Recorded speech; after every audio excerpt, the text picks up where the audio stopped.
J'ai passé plus de 15 ans à essayer de réussir dans les business en ligne. Et c'est quand j'ai découvert le closing que tout a changé. Donc si tu veux comprendre comment j'ai réussi aujourd'hui avec cette compétence, reste bien dans cette vidéo. Yes, petite vidéo aujourd'hui, enfin sur YouTube. J'étais déjà sur YouTube, mais bon, suis-moi sur YouTube. Vraiment, je vais te partager des belles choses. Je vais t'expliquer un petit peu comment je suis arrivé au closing aujourd'hui. Donc, pour être rapide, pour arriver au closing aujourd'hui, bah, j'ai fait énormément d'erreurs.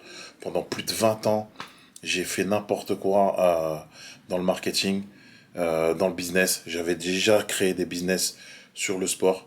Et j'ai fait 20 ans d'échecs. Donc, je vais te raconter tout ça rapidement. Reste vraiment dans cette vidéo. Donc, comment je suis arrivé au closing? C'est très simple. Comment je suis arrivé au closing? Je suis arrivé au closing tout simplement parce qu'à la base, moi, je suis coach sportif. Donc, à la base, je suis coach sportif et ça faisait 20 ans. Enfin, 20 ans, j'exagère peut-être, mais ça faisait plusieurs années que j'essayais de mettre en place un business de coaching sportif. Et j'essayais de te la faire courte pour pas que ça soit trop long et vraiment pour que tu comprennes un peu la logique du truc. Ça faisait 20 ans que j'essayais de faire du coaching sportif. J'arrivais plus ou moins, j'ai fait un petit peu d'argent, je gagnais un petit peu d'argent. J'avais une chaîne YouTube même qui parlait de coaching sportif à l'époque. Et à un moment donné, en fait, je me suis vachement épuisé en fait à essayer de faire du contenu, à essayer de réussir sur Internet. Et à un moment donné, à partir de 2018, j'étais vraiment là au début, hein, pour une fois que j'ai pris la bonne vague.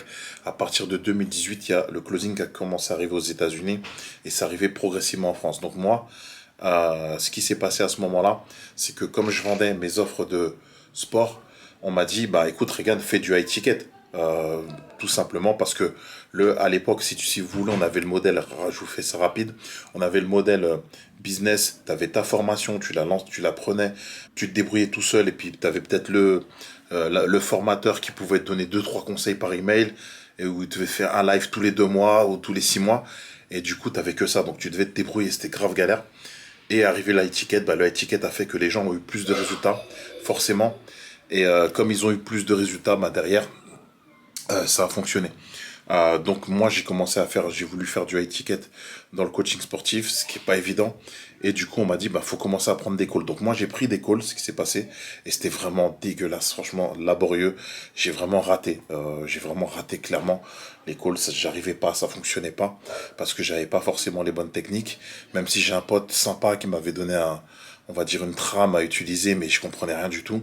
Donc je me suis dit quoi, j'étais un petit peu dans le désespoir, je vous cache pas à cette époque, je me suis dit, les business en ligne, j'en ai marre, je suis fatigué, je sais pas ce que je vais faire de ma vie, j'étais au bout du rouleau, je sais pas ce que je vais faire, mais il faut que je trouve une solution, ou sinon j'arrête ça. J'arrête de me blaguer à faire des trucs, du truc, soit je fais du coaching sportif, j'atteins l'excellence, je suis préparateur physique dans des grands instituts comme la plupart de mes collègues. Moi, je suis un ancien sportif de haut niveau, rapidement pour l'histoire. Et donc, du coup, j'ai pas mal de collègues qui sont dans des grosses équipes de foot ou des choses comme ça. Donc, je me suis dit, je fais ça au pire. J'atteins le haut niveau là-dedans et puis j'arrête mes trucs de business en ligne. Et puis, il s'avère que ce qui s'est passé, c'est que j'ai commencé à me former dans un organisme de formation qui débutait, qui avait fait des superbes formations à l'époque aux États-Unis. Ils avaient suivi vraiment le cursus qui me plaisait. Et donc, je me suis lancé.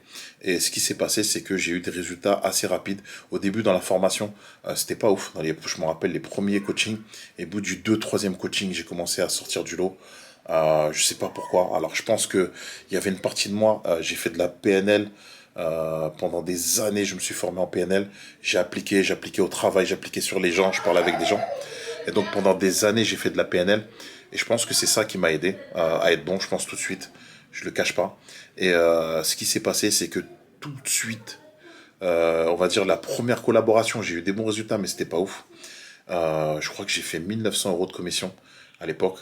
C'était pas ouf. En plus, ils nous donnaient que 8% à l'époque. Je sais pas si t'imagines, maintenant c'est 10%, même des fois plus. Et à ce moment-là, ce qui s'est passé, c'est que j'ai fait une deuxième collaboration avec le concurrent, ou la concurrente plutôt, de la personne avec qui j'avais collaboré.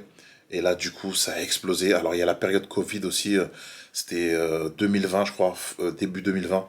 Donc, il y a la période Covid aussi, c'était des coachs sportifs. Et là, j'ai fait 53 ventes. Carrément, la personne avec qui je bossais à l'époque, l'influenceuse, ça a carrément changé sa vie. Je suis rentré dans le truc, ça a changé sa vie, 53 ventes.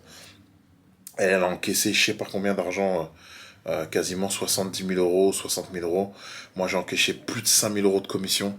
Et là, je me suis dit à ce moment-là, je me suis dit, ouais, il se passe un truc là. Là, franchement, il y a un truc qui se passe. Et pour une fois que j'ai suivi la bonne vague. Donc j'ai fait ça en parallèle de mon boulot en plus. Je sais pas si vous savez, j'avais un travail, j'étais éducateur spécialisé à l'époque. Donc j'ai fait ça en parallèle de mon boulot. Et ça a explosé. Je me suis dit là, à ce moment-là, il se passe quelque chose. Et du coup, j'ai continué. Et puis après, l'histoire a continué. J'ai continué. J'ai accompagné des closers. J'accompagne des closers encore aujourd'hui. Donc voilà, c'était pour vous raconter ma petite histoire rapide pour ceux qui me connaissent pas. Euh, qui me connaissent pas et qui connaissent pas mon histoire. Donc voilà comment je suis arrivé au closing. Je le faisais en parallèle de mon boulot. Donc pour vous dire, je travaillais la nuit et la journée je closais. Je me rappelle, ça piquait les yeux un petit peu. Je me réveillais des fois à midi alors que je rentrais à 9 heures du matin. Mais ça en valait le coup. Aujourd'hui, bah, je suis entre la France et le Maroc. Je voyage, voilà, je fais un petit peu ce que je veux. Et voilà, c'est ce que je vous souhaite. Je sais qu'il y a pas mal de personnes qui me suivent. Euh, j'ai deux types de personnes qui me suivent. J'ai des closers qui veulent performer et j'ai des personnes qui veulent apprendre cette belle compétence qu'est le closing. Donc, si tu veux vraiment aller plus loin, vraiment performer dans le closing, tout simplement, si tu veux discuter avec moi pour performer en 2026, bah, je te laisse un lien en description. C'est avec moi que tu feras l'appel et je t'explique comment on peut faire, comment on peut avancer. Et de toute façon, quoi qu'il arrive, si on bosse ensemble, tant mieux. Si on bosse pas ensemble, bah, ça va te permettre au moins de démarrer en 2026 et de performer en 2026 et d'avoir un maximum de résultats. Je te dis à la prochaine vidéo et je te dis à plus. Abonne-toi si tu veux vraiment aller plus loin, performer, comprendre ce qu'est cette super compétence et je vais partager pas mal de choses. Donc voilà, je te dis à bientôt. Ciao.